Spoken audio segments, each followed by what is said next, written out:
Welcome to chemistry concept and now we are going to talk about conductance of electrolytic solutions. So first of all, let me tell you that substances has been divided as in the two groups as conductors and insulators. Conductors conduct electricity, insulators do not conduct electricity, but conductor can further be classified as a metallic conductors, that is metals, or an electrolytic conductors. Okay, now what is the difference between two? That metallic conductors like metal, iron, copper, gold, silver, etc. conduct electricity in solid form and as well as in their molten form. But electrolytes like NaCl, uh, H2SO4, you can say MgCl2, NaOH, etc. These do not conduct electricity in solid form but in their aqueous form. That means when they are dissolved in water. And in case of metallic conductors, the conductivity is because of free electrons. While in case of electrolytic conductors, the conductivity is because of free ions, which are free only when they are dissolved in water. In solid form they are not free. Let's take example of NaCl. NaCl is made up of Na positive and Cl negative, but in solid form they are not free, they are bounded to one another.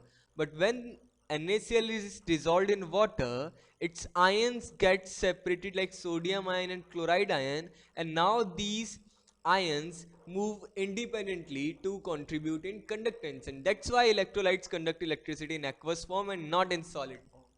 Okay, there is another difference that it has been observed that that conductance of metallic conductors is directly proportional to temperature, is inversely proportional to temperature. That means if we increase the temperature, the conductivity of metals decreases or conductance of metals decreases, while in case of electrolyte the conductance is directly proportional to temperature. That means if we rise the temperature, conductance will increase.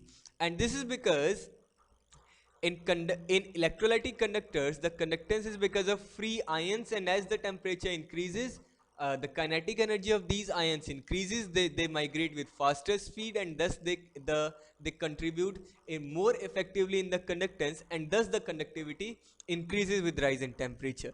But in case of metallic conductors, we know that they are positively charged centers and they have free electrons. Now these free electrons move from one terminal to another terminal and result in conductance. But what happens that when we rise the temperature, the positively charged ions or the atoms, they start vibrating with faster speed. Now when the ions or atoms are vibrating, they create hindrance in the flow of electrons, and thus with rise in temperature the conductance of metals decreases while those of electrolytes increases.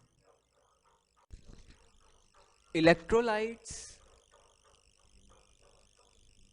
are further classified as strong electrolytes and weak electrolytes. Strong electrolytes like NaCl, MgCl2, H2SO4, etc.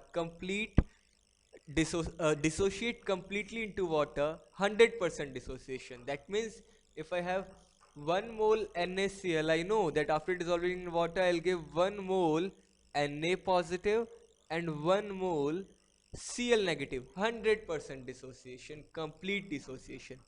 While in case of weak electrolytes like acetic acid, the dissociation is not 100%, because the dissociation of weak electrolytes involve equilibrium, and if there is equilibrium, obviously it will not be 100% completion.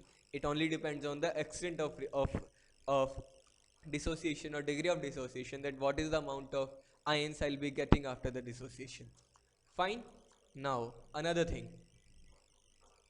let's say we have a cell in which we have some electrolyte and two electrodes dissolved, area of cross section of each electrode is A, the difference between the two electrodes is L, then resistance of the cell is directly proportional to L and inversely proportional to A, or R, that is resistance, is equal to rho resistivity L upon A.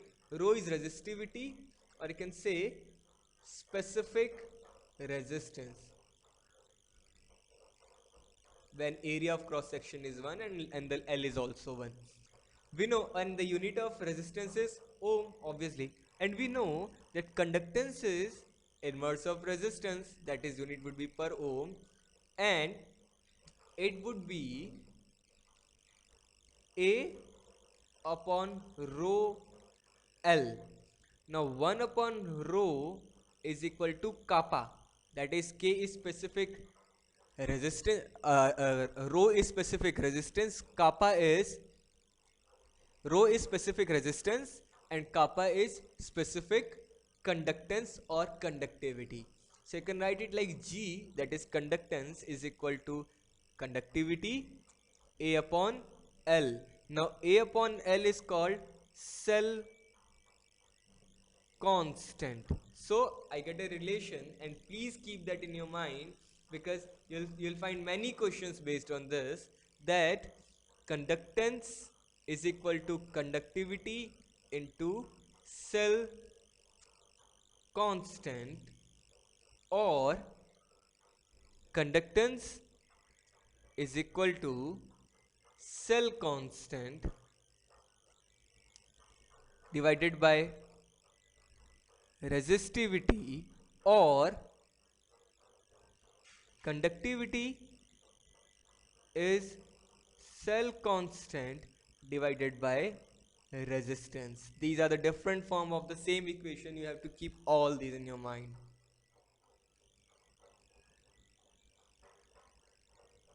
Okay, let me finish with this, and please subscribe for more videos of chemistry.